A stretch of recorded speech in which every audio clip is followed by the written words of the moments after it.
What's up, beautiful people? It's Bree, and welcome back to my channel. So, today I'm getting into what's been the most stressful thing of late in my life, and that has been planning a wedding in a pandemic. So, stay tuned, you're gonna hear some good stuff today. I'm gonna give you about 7 tips so you do not do what I do, you don't make the mistakes as I did, and you have a little bit more of a seamless process during this time. If you're all about self-care, self-love, just lifestyle and hair content in general, click the subscribe button below.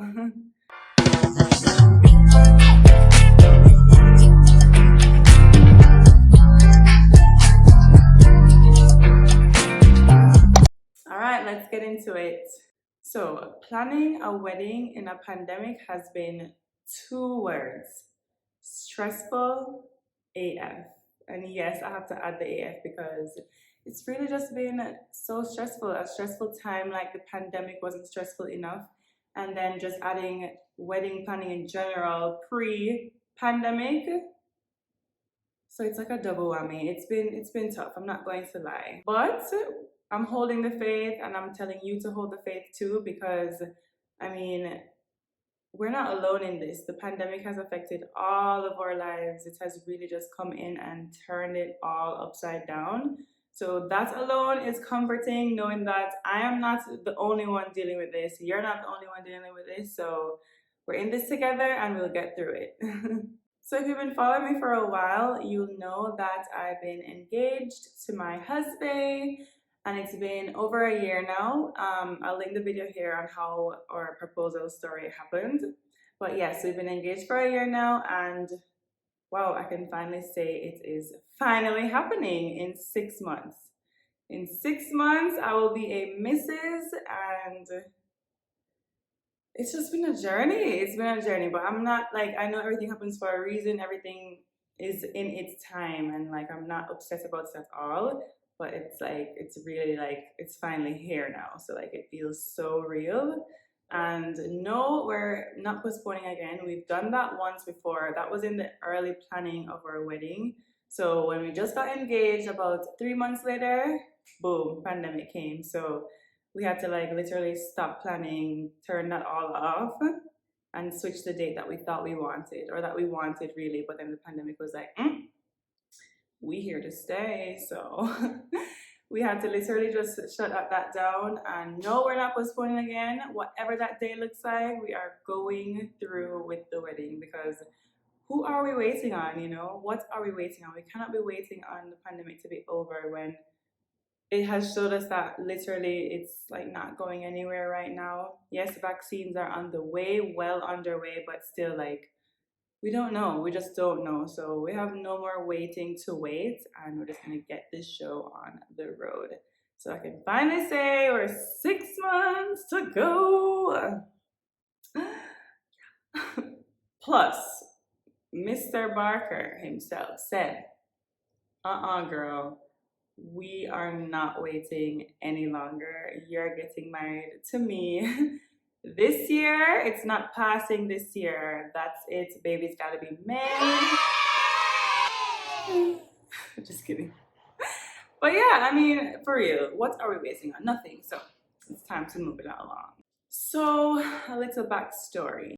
We have been spending the past 9 months planning a destination wedding that's no longer happening. It hurts my heart and soul so much as I can't even share the destination location with you because it's just gonna it's too much of a trigger right now. I'm just gonna cry if I say it. But also maybe I can do something there sometime a few years after our wedding, like a vow renewal or something. So I'm gonna hold on to that information. But yeah, guys, we've been planning a destination wedding that's no longer happening in that destination. Of course, our wedding is still happening. So we are back to our wedding in Jamaica, which to some people will be a destination, but for me, it is home. So still exciting because Jamaica is obviously so beautiful and whatnot. But you know, when you've planned a whole thing and you wanted a whole experience. And then COVID said, no. Mm-mm. What am I supposed to do? So, with that said, I've got a few tips for you guys on how to plan a wedding in a pandemic. Based on what I've gone through, here are 7 tips for you. The first tip I have is be open to change. That might be the most important one. I'm just starting off strong right now, but be open to change. If you are not open to change, then you'll be left disappointed. Like when I was initially planning, which was last year, early last year, or last year, I swore by next year, September, COVID would have been shipped off and disappeared in thin air by now. And look at us, we're still here dealing with it. So you have to also know that everything is not going to go according to plan. So you have to be open to the changes that happen throughout the planning stage. You know, I was super disappointed when this didn't work out. The destination wedding didn't work out. I'm not going to lie. I was really devastated. Like, you know, why me? Everything was going so smoothly, and I'm just like, no, I really, really, really thought it would have been goodbye this year, September. Then I was saying next year, September, you know, lots of time for things to change, change in a good light. And I still ended up having to cancel. So if I was a little bit more open to change, I would definitely be a little less disappointed because I know that there was a possibility, like a bigger possibility then of it not happening. So then I wouldn't have my hopes like too high. You know what I mean? So like just be open to change, okay? And when that change comes, allow yourself to feel all of the feelings. I allowed myself to feel that sad, disappointed feeling when we just had to cancel the destination wedding. I allowed myself that time, and then you get over it, you get through it, and then you switch gears and come again. And now I'm just ready for the day and whatever it may bring. So be open to change, guys. That's where I'm at right now, and I will say that's how you need to start with. All right, the next one, number 2, is negotiate. Negotiate, negotiate, negotiate. Like, whoa, like from the very beginning, you want to negotiate all the contracts. Make sure you go through that thoroughly. COVID is new here. Like, it is new for us, it is new for the vendors, it's new for everyone. So a vendor cannot necessarily keep the same contract rules or, you know, restrictions or whatever that they had before, pre this wild time. You have to try to talk them into something different because we never know what's going to happen.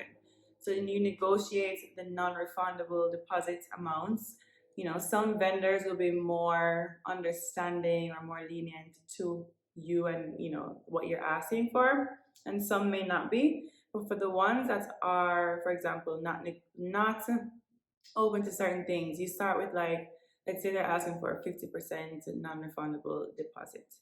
You say, hey, you know, can we do a 30% non-refundable deposit instead? You know, with COVID, we never know what's going to happen. I would hate to lose so much money. Or, you know, you ask something like, can we, if, for example, if for us at least, we were not postponing any at all. Like, we were stuck on the day. We said we're not postponing, we're not postponing, we're not postponing. So another option for someone who is open to postponing is, hey, what are your postponement options then if we have to cancel instead of having to lose the non-refundable? They would be like, you know, you have a year, 2 years to use it, that kind of thing. You know, I can remember us pushing back so hard planning a destination wedding from the beginning. We were very adamant on like all of the, like, can we hear what the COVID guidelines are, the COVID contract? We need something in there about COVID if we have to cancel, because hello, we are traveling from far, and we have sent money over there to them, and we'd hate to lose all of that money. So we needed to like make sure that there was something in there that would protect us. And here we are now. Yes, we lost a little bit of money, but still we pushed and we fought and we made sure that most people were like, okay, yes, refundable in the case of COVID. So I would negotiate like, whoa, in this time. And on that note, with losing a little bit of money, number 3 is know that you will lose something, like your sanity. Just kidding, not really. But seriously, you're gonna lose some stuff. You're gonna lose money, like I mentioned previously. You're gonna lose a little bit of money, unfortunately, because as I said, a lot of the times to secure these vendors, we have to put down a deposit, and like, you know, we might lose a little bit because some vendors, for example, like this is a good one, a wedding planner in another destination. They have literally planned their wedding for 9 months. You think that they're not gonna want something in exchange for that, even though it's not happening, they still put in the work. So you have to like work something out with them. That's one thing. Another thing you're gonna lose is some motivation. Honestly, it is what it is. Like where I am right now, it's just been a lot that's like after everything, you're just gonna lose some motivation and just want that day to come and go. Like point blank, period. Whoever's watching this who's been through the marriage, sorry, who's been through planning a wedding in this time will probably agree. It sounds very like cold, but like honestly, you just want the day to come and go. It's been a lot of different changes. So you'll lose some like motivation and spunk, and but hey, like you're still excited for your big day. So that's still the good part, right? So number 4 would be try to hold off. So try to hold off on making any major moves on your wedding, on planning in general. If you just got engaged in this time still, hold off. If you're not in a rush. If you are in a rush, I wouldn't say rush though. If you just want to get married, also, oh my God, I have so many points. I'm going to talk too much, but okay. If you are in a rush or like just want to get it over with, I would suggest going to a courthouse, doing your thing, doing a small virtual thing. And if you still are someone who wants like more of a celebration, a bigger celebration with more people, then you put it off, or you like wait until maybe next year or something to do like a reception celebration with, you can have your close family members and friends. But honestly, just try to hold off as long as you can with planning during this time, because you're gonna end up planning something so nice and then closer to the time it can't happen because of all these restrictions everywhere, whether traveling restrictions for people to come in and out, curfew restrictions in certain places, lockdown restrictions, like gathering restrictions, just so many different things that constantly change. So I would just say either you hold off if you want like a grand wedding, or take advantage of this time now to have something smaller and intimate. And if you still want something big for a celebration after, you have a nice reception party next year. And so the next one now is number 5. Reconsider the type of wedding. I kind of spoke on that briefly, which my bad, but seriously, reconsider the type of wedding you are going to have. So with this time, like it's very, very ideal to take advantage of COVID happening, because you can save a lot of money, have a smaller wedding, and you realize that you really maybe even didn't want that huge wedding, because when you have that smaller gathering, I haven't gotten married yet, but I've been told that when you have this smaller gathering, you're like, this is all I needed, this is all I wanted. So you're saving money, so why wouldn't you do it? Or go to a courthouse and do your thing with you and your partner, or have a little small intimate Zoom wedding. Just reconsider at this time, because a lot is happening, a lot is not changing, a lot is changing. So just reconsider.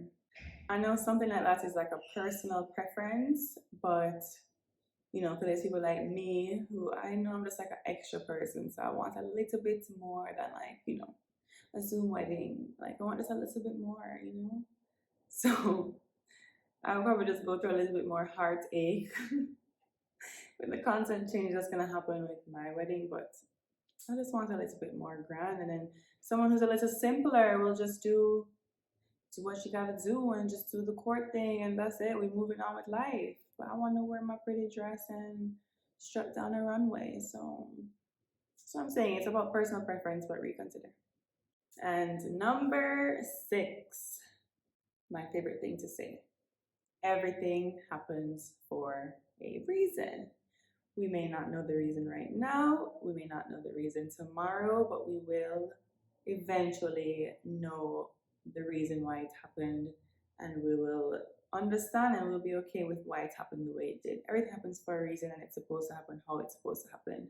So just rest with that, knowing that it's just happening for a greater purpose. Okay, that's all for that one. But the last one now, number 7. Don't forget the why for your wedding. You know, don't forget why you are getting married. Why we are having this very special day, this grand day. What is it for?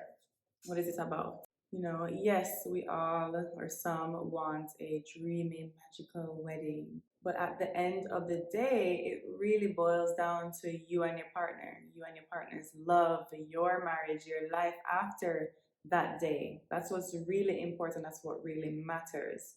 So during this planning phase, don't forget, why you're getting married, why you're doing this day. Don't let the wedding planning get to your head and you forget, oh wait, this is just like, not just, this is me and my partner's day. This is us coming together to make one.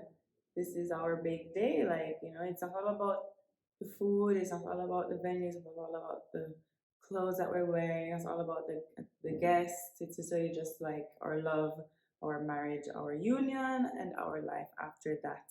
So, unclench the drawers, unclench the jaws, lower your shoulders, and deep breathe. Take a deep breath. Relax. You are going to get married to the love of your life. That's what really matters. All the decorations around that is to celebrate you guys, but at the end of the day, it's you and your partner. That's all that really, really matters. And that's it, guys. That's all I have for you. I mean, I could have gone on and on because I have been through some things during this planning process, but I didn't want to make it too long. I'll probably do a separate video that talks about maybe like things you need to know planning a wedding, separate and aside from COVID, and things you may need planning a wedding, you know what I mean? So I really hope that this was helpful to some. Anyone else who recently got married recently got married during this time or during the pandemic or the last year, just now, please go ahead and add anything useful, any tips for us, because I'm still doing it. I'm still in the phase of pre-marriage, waiting on the day to come. So anything that could help add to this would be super, super, super good. I would really appreciate it, and I'm sure anyone else listening or reading would also appreciate it as well. So thank you all for watching. I'm sending so much love and light, and don't worry, your day will come out beautiful. You'll be beautiful. Your partner will be handsome or beautiful, and the day will go exactly how it should go, and you'll have a beautiful life after. Okay? Don't forget to click the subscribe button, give this video a thumbs up, and share it with a friend who you think will need some tips on planning a wedding during a pandemic. So, all right, guys, until next time. Bye.